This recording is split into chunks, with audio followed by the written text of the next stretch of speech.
Welcome back. You're now watching the political segment on the Weekend Show. And today we will be talking about the President's request for a loan which was sent to the National Assembly. President Muhammadu Buhari is currently seeking approval of the National Assembly to borrow another $4 billion and 710 million euros loan from bilateral and multilateral organizations to fund the deficit in the 2021 budget.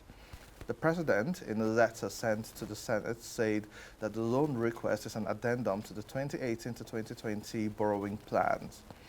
With the nation's debt profile already at an all-time high, President Buhari also explained the need to borrow more funds is to meet the emerging needs of some critical projects. On today's political segment, we will be examining the government's borrowing policy amidst Nigeria's huge debt burden. Having this conversation with me in the studio is Aliyu Aldo, an economist. Welcome to the Weekend Show. Thank you very much. And once again, Paul Alaje, it's always a pleasure to have you back on the Weekend Show. Thank you so very much for having me. Good morning. Thank you. And virtually, I have Adeniyi Kunu, a social affairs commentator. Hello, Adeniyi Kunu. Good morning. Okay, good. So, Paul and Aliyu, Nigeria's public debt has gone from 33 trillion to 35. And so everybody's wondering what's going on. I'll start with you, Paul. Give us a background to what's happening. Well, when it comes to the issue of public debt, it's the alternative government has. When I say government, I mean federal and state government, when we don't have enough revenue to finance our expenditure part of our budget. So most of the time what you see is that for government not to leave some expenditure executed, then government go to the debt market to borrow money, either internally or externally. Now, debt itself is not a problem. When you borrow, it's not a problem. We have seen people do well in businesses and countries borrow money to execute very sensitive projects that can lead to development. One of those countries, United Arab Emirates, and quite a number of other countries that have done that. But what is the concern for economists is called the burden of debt. There are three major determining factors. Whether a country is really good or should continue borrowing, or if such country should stop. Traditional economists really will stop at two. The first one is which is popular anyways, what is debt to GDP? Now, for a country such as Nigeria, our debt to GDP is less than 40%, so which means, well, you may want to continue. For National Assembly, if you go by the recent review of debt to GDP that could be accommodated in Nigeria, Nigeria could as well borrow to 68 trillion naira. We're just at 35. But you go to the second one, and why you need to graduate to the second one is to ask the question of functionality of GDP.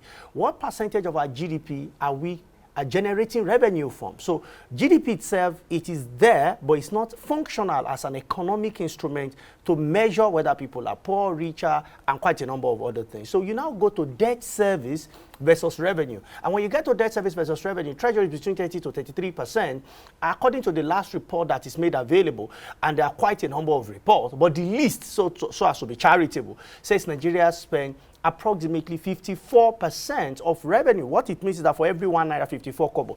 Earlier in 2020, we had a report that says about 90% of revenue was spent to service debt. Yes. Do you know the meaning of that is the opportunity cost?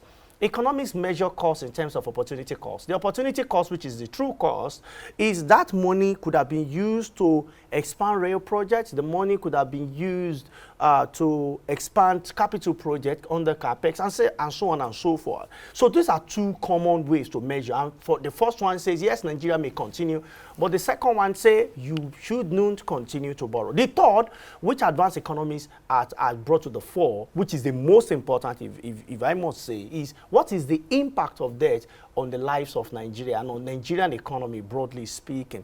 We have increased debt in the last 5 years by average of 20%. But GDP has only increased an average of less than 2%. The question is, if your debt is growing at average of 20% and your economy is growing at the average of 2%, what we want to ask is, where is the impact of the borrowings? Let's have Azi's opening comment. And so Paul has mentioned some valid points. Now, the Senate, they had a debate over this. And most times we hear something Paul has just said, that it's okay for us to get loans. Like, we're within a great threshold. And in all fairness to the Nigerian government, this isn't just something new. This was part of a plan which they had laid out there. However, is it really sustainable if about 54% of whatever revenue we're getting is being used to service debt? Is it sustainable for the country? Because doesn't this mean that once we finish servicing, we will need to get more loans to provide the infrastructure with what we want, and the revenue is just going back into servicing debt? Okay, yeah, very true. Sustainable. Now, what we're looking at now is that in 2020, actually, not 54%, 98% of our revenue was spent on Servicing debt debts. servicing. That means there's little left for us to, do anything with, which means that, as he said, the debt burden upon us is very high. Now, that is not very good, because all we're doing is resources that are supposed to be allocated to critical sectors of the economy is being expended on debt. That means we're not growing. Now, another thing we need to focus on is, how do we look for other income streams rather than, continuously borrowing. Nigeria has a GDP of $450 billion and above, and we are the largest market in Africa, so we have the potential. Now, a lot of the issues facing the economy now are very interlinked: security and what have you. And security is the motherboard for, investments. Now, if you look at other areas which we are supposed to be generating revenue, agriculture, solid minerals. Now, the fact that there's a high number, the level of insecurity is too bad, that means these sectors cannot produce. You see what is happening in Zamfara. We have gold in Zamfara, it's being tapped by bandits, and there's a lot of mess going on, and that's not good. And look at Kogi State as well. We have solid minerals, we have the Ajao steel rolling mill and all that. Look at what is happening in Plateau because of the insecurity. Agriculture is not doing very well in Plateau. Farmers are afraid to come out. So, yes, our debt is becoming too much, is unsustainable because we are not generating other income streams, which is what we need to focus on. Nigeria is a big market. As he said, we have a GDP of 450 billion. But what revenue are we generating? Are we working the economy? South Africa currently has a budget of about 120 billion. We have a budget of about 30 to 40 billion dollars. I'm talking in dollars, by the way. That is not good. That means South Africa, being a smaller economy, is more productive than Nigeria, a larger market. So what do we need to do? We need to invest in critical sectors. We need to look inward. One of the good policies the recent administration introduced was reduction in the importation of rice and production and supporting farmers in local production. That's what they call import substitution industrialization. Because what we can produce here, we should not be importing it. We have no business importing rice. We have enough, Africa actually has enough land to feed 50% of the world. That is good. We have the best agrarian land here. And that is not helping us. So borrowing is not the answer. It's really affecting us. Investors now are going to Ghana to invest. We're losing billions of dollars along with the jobs that it comes with. So borrowing is not the answer. It's unsustainable because we don't have other income streams to support the borrowing. So at some point, we'll be living in a negative budget. That means we have to borrow to eat, in clear terms, and that is not good. So that's a lot to take in, and we will delve a little further. But just before we come back to Paul, let's take a quick commercial break, and we'll be back shortly. Don't go away. Here is a very tough guy who knocks out every opponent, but now he's been knocked down by malaria. Amatem Soft Gel. Amatem Soft Gel makes treating malaria easy. Amatem Soft Gel is a game changer. Oh! The opponent is down! Amatem for soft gel. A good to comot malaria for body. Available for adults and children. Say no to malaria. Yes to life. Welcome back. Just before the break, we're talking about Nigeria's rising debt profile. Paul Alaje, who's an economist and has been with us over time, so I hear a bit of contradicting views in a way. You sometimes say it's okay for us to borrow this money, to take these loans, as long as the right thing is being done with it. Now, President Muhammadu Buhari always talks about his focus on infrastructure. And people in this administration will tell you our rail lines have improved. But I see this as mostly for commercial purposes. I don't know how it has affected the economy, especially with transporting agricultural produce and the likes. And insecurity is an issue which, as you just mentioned. So we still have insecurity. And if we're developing infrastructure, but people still can't have access to their farms because of insecurity, bandits, and the likes, how will we get to pay back this loan? So even though it's not so bad for us to borrow this money, but if within the country, we don't have that enabling environment for people to now make their money, for the government to have its ROI, how does that work for the average person at home who doesn't know the macro and the microeconomics about all of this? Well, I never said it is still good to continue to borrow. I only said what are the 3 decision rules. Of the 3 decision rules, Nigeria has 1/3. So 1/3 is not a pass. As a matter of fact, you need to have 3/3 because borrowing means the future generation will pay. Unfortunately, the future generation will not pay in the case of Nigeria. The current and the past generation may have to pay. So when you ask if we should keep borrowing, it could be a yes if our debt service to revenue will be less than 30%. Unfortunately, we are doing far more than that. Like I mentioned, there are conflicting reports. 54%, 98%. It depends on which of the authorities we want to follow. When you put the whole federation together, it reduces to 54%. When you look at only federal government revenue is about 98%. So that is really very, very disturbing at 35 trillion naira. Now, how would this affect people? The truth is that I have used Lagos-Ibadan rail line more than 20 times, and I can tell you, it might not be the best in the world, but that has solved some problems. My advice to authority is, rather than just use this as passenger, as I'm bringing just passenger coaches, I mean, what we need the most right now is cargo. What can move goods from Lagos region to Ibadan and the rest of hinterland. That can be helpful to terminal for those that want to do business around the maritime sector to reduce what is going on in Apapa, and by so doing, opening up some of the new areas within the western region. And this could have implication also in the east and by extension the entire Nigeria. The question is, how will we pay back this loan? The question that has not been answered over the years. Government is saying, don't worry, we will keep extracting oil. But we all know that when it comes to oil, we seem to have a challenge called the externalities. We are one of the few countries around the world that allows what we don't have control over to decide our destiny. And what is that thing? It is crude oil. Whatever happens to the price of crude oil will determine whether Nigeria will go into recession or not. 2016, 2017 were in recession because there was financial crisis, which resulted in financial meltdown of the prices of crude, which went down. That's on the one side. On the other side, COVID came as an air challenge. It had implications. Factories were shut down, and crude oil prices, Brent crude, Bonnie Light, all of them went really down to the point that people were even selling at negative. That was what happened, but look at it on Nigeria economic implication.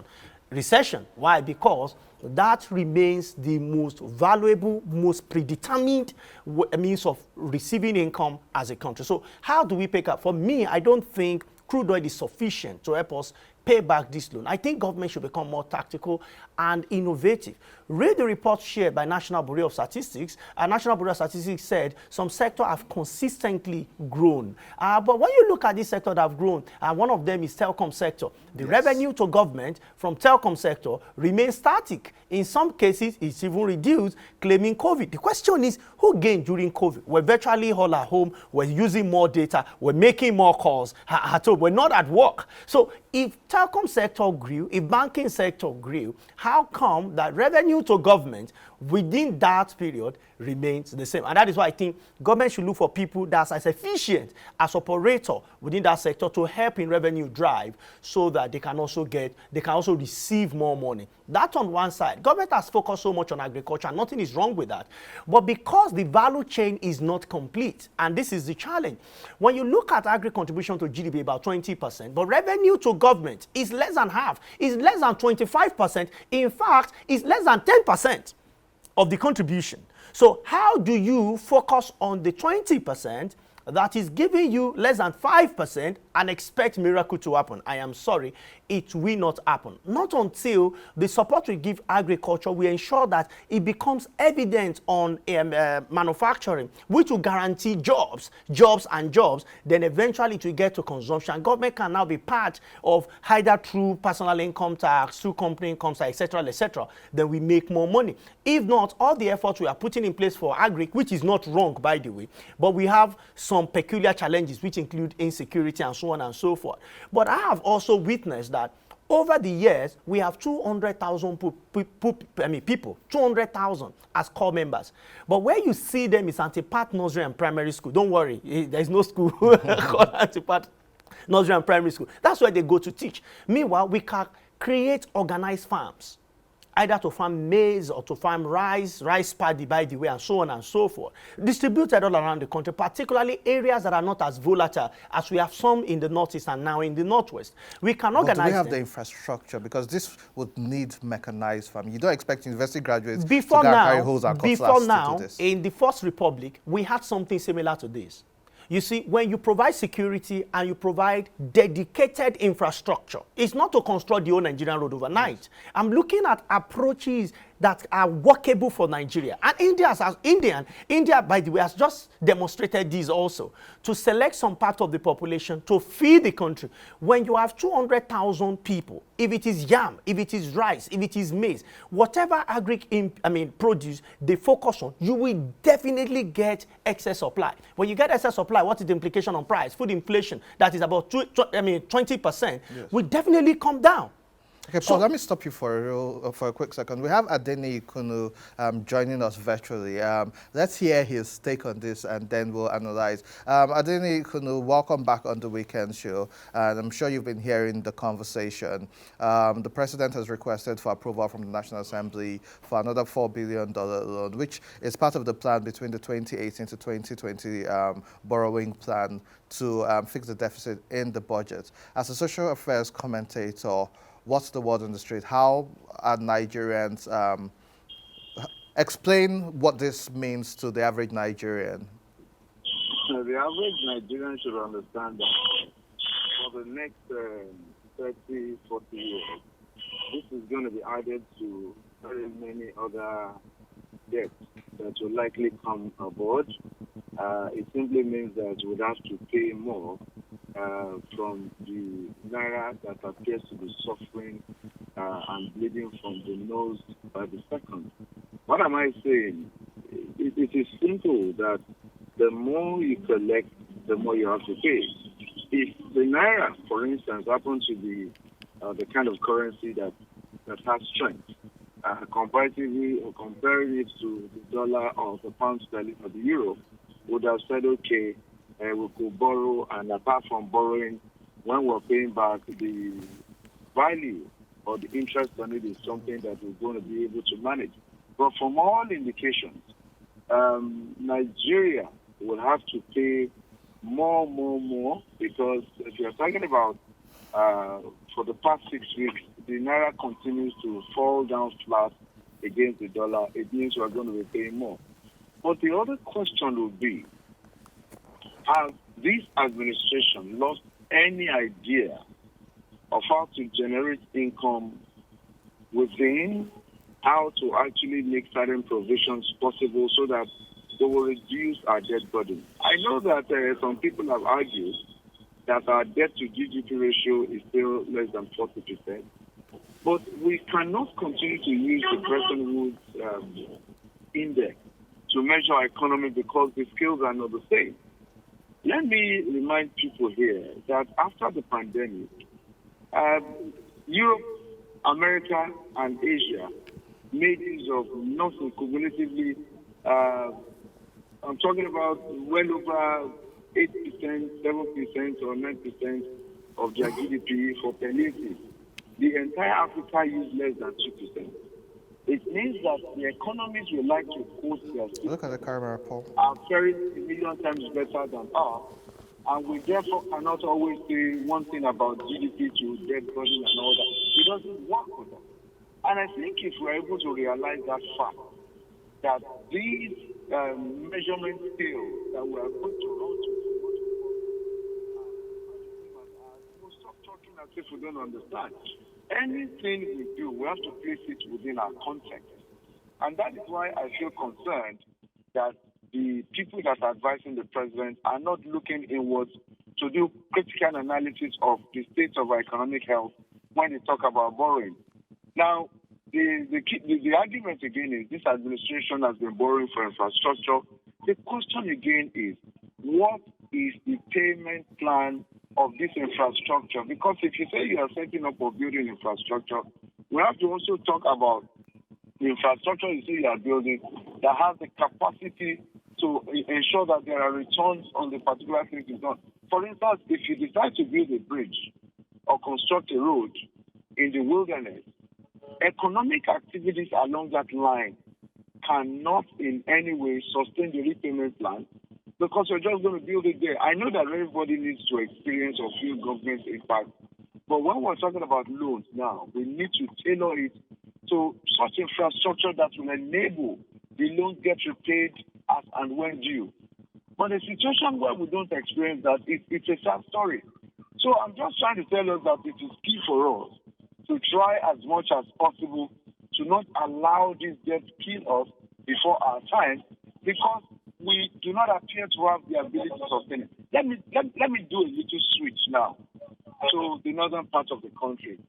The northern part of the country has a lot of challenges at the moment, and we know that any business that succeeds because the area is secure.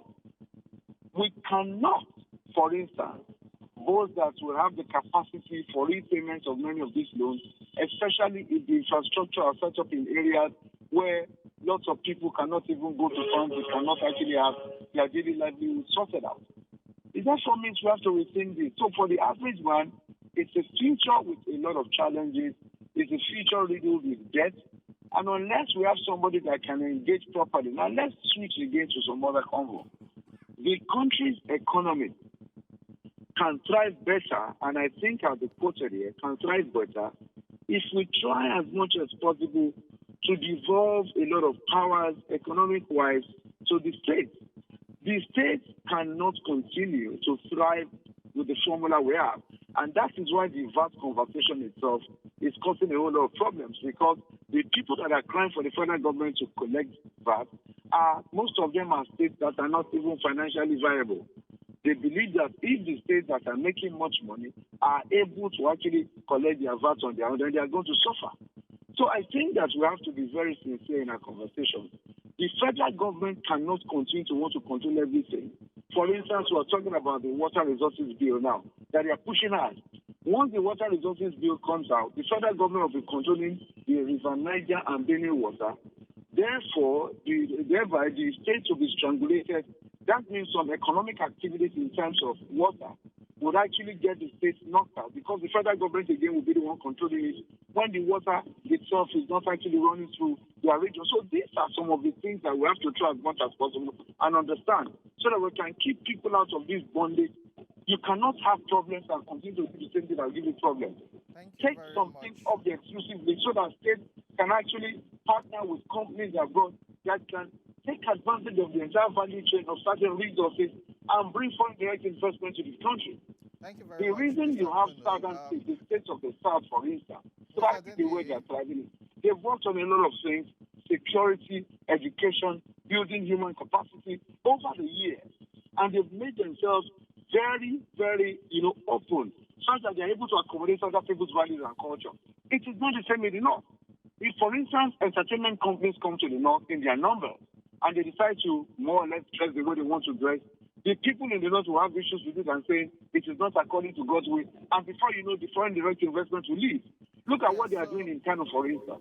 Mr. Kuno, sorry, I'm going to have to cut you short so that we could take more reactions from the studio. But you've made very valid points, which we appreciate. And thanks for always coming on the show to share your opinion on such issues. We really do appreciate that. Well, I'll come back to the studio, and we've heard what he has said, but two items which we must discuss before we go. And I'll start with you, Mr. Adiu Aldo.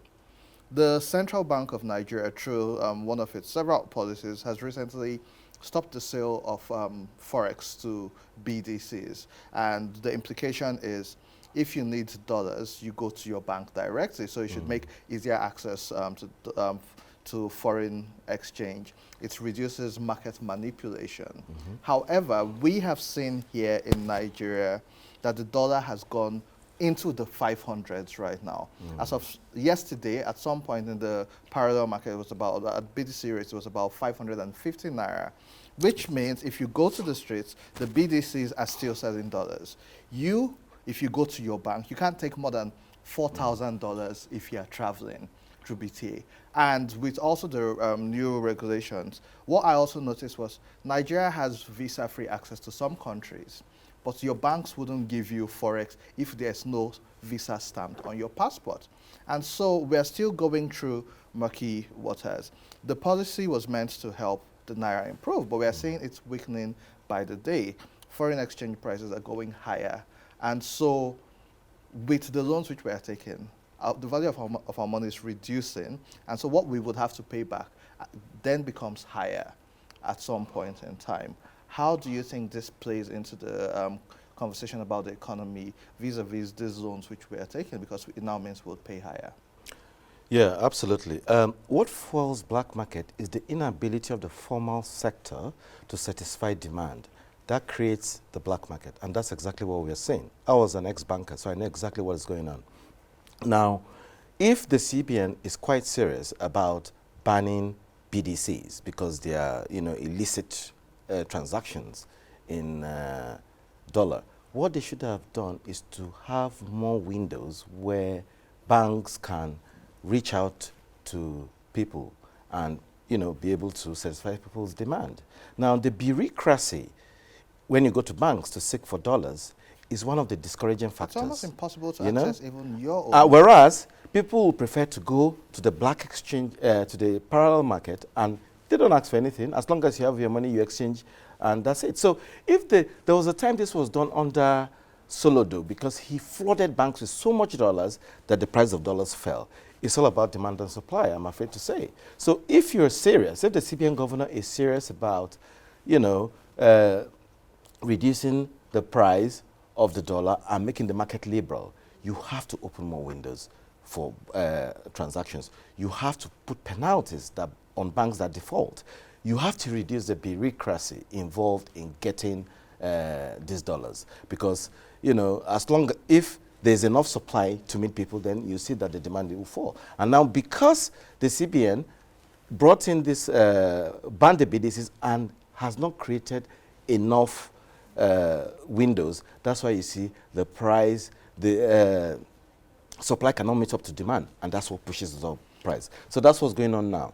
And going back to, in terms of, paying back our loans, because, well, I think the government gets dollars at an official rate, because how they source their dollars is through sale of foreign, crude oil and what have you. That's how they source their dollars. So they don't necessarily go to the black market to get the dollars, because No, but the ripple effect is that most times the naira still gets devalued. The naira gets devalued. One of the things pursuing, that's a very interesting thing because I talked about it. One of the things leading to the devaluation of Naira is because the short-term solution is what the CBN is doing, trying to liberalize and make Naira free for everybody to go, to get. That is the short-term solution. Now, the long-term solution to that is, why are we demanding dollars? We import sugar, we import food. We have a food import bill of $5 billion a year. We import cars, and we need dollars to do these transactions.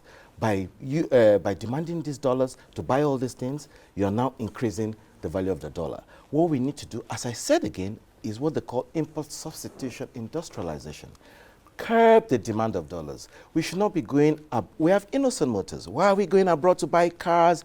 In Russia, that was a policy that was implemented when they wanted to encourage infant and local industries. Make it mandatory that all government officials, especially the National Assemblies, should buy innocent motors. I was reading some time ago, the government, National Assembly went to import cars from out. They have no business. They are stifling and destroying our local industries. And that is what is creating the devaluation of the Naira. We should curb our import.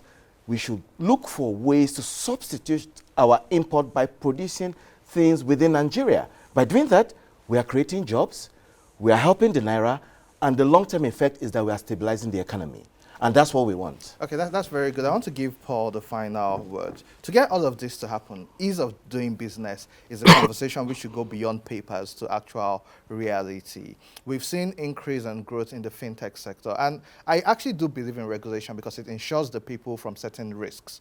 But we've seen how there was an injunction which was gotten, and about 6 fintech companies or 4 had their accounts restricted for them to be investigated. And this affected the likes of, I think, Bamboo, who has gone to court on their own to get the injection of so that they could have access to their own money. Ease of doing business remains a vital part of this conversation. What should the government do to ensure that while they are pushing for regulation and structure, it doesn't stifle businesses?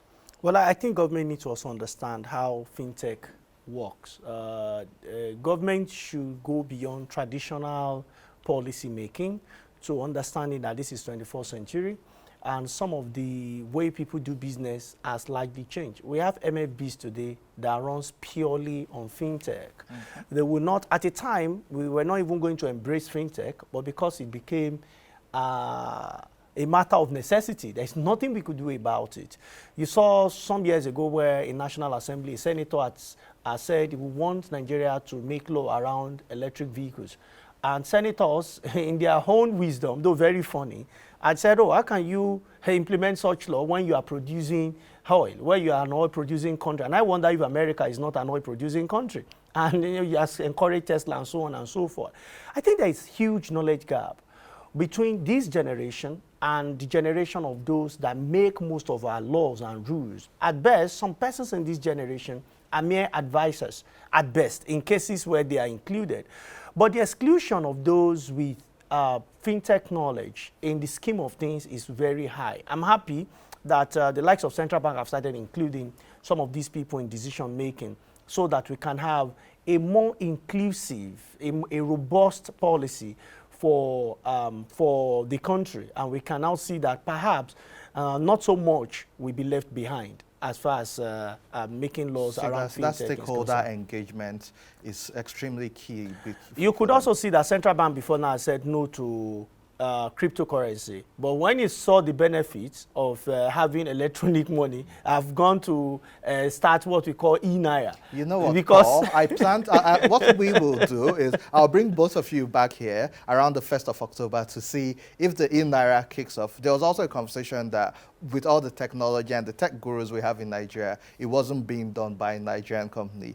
But we'll have that conversation in the next couple of weeks because that's all I can take right now. But I really do appreciate sharing both of you and Adeni Kunu sharing your knowledge on this issue because we want Nigerians to know beyond what they see in the papers, beyond the rhetorics, how does this affect them? And not everything is bad as long as it works for the people and there's a plan to fix it. Once again, thanks for coming on the show. We'll get you back soon to have our other conversation about the e-Naira. To our viewers at home, that's the much we can take, but you could follow us on social media at Weekend Show NG. You can also watch previous and also this episode on tostvnetwork.com and also on YouTube, Weekend Show NG. You can also follow me on social media, Andy Maduki, on all platforms. And that's all we can take for this week. Still wear your mask, wash your hands, and stay safe. Have a blessed week. See you next week. Thank you.